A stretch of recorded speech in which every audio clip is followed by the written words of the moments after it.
Magandang araw, welcome sa channel na ito.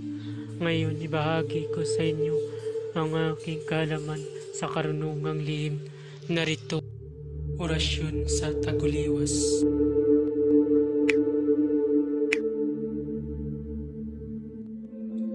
Pamilin, mahalin at pagkaingatan ang bawat ibinabahagi ko sa YouTube channel na ito.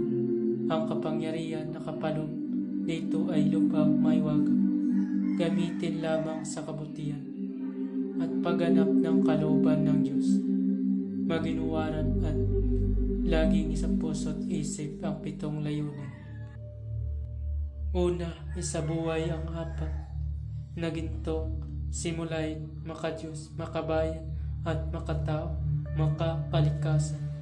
Pangalawa, isagawa ang pag-ibig sa Diyos, pananampalataya at pag-asa sa pamamagitan ng tiyaga. Pangatlo, isakatuparan ang kabutihan, katuwiran, kalinisan, katotohanan at kadalisayan, kaliwanagan at kababaan ng kalooban.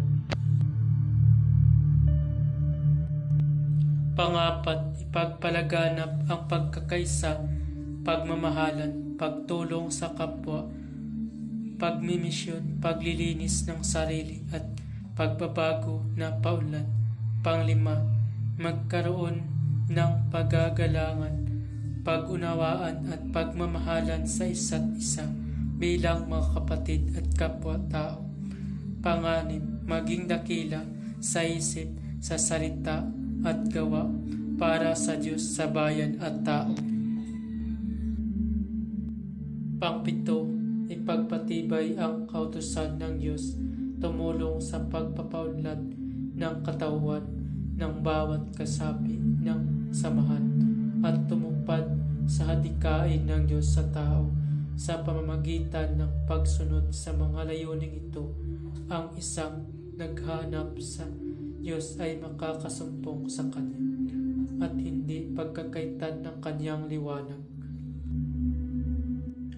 Bago gamitin ang orasyon, magdasal muna ng 3 Ama Namin, 3 Aba Ginoong Maria, 3 luwalhati at 3 sumasampalataya at isunod ito.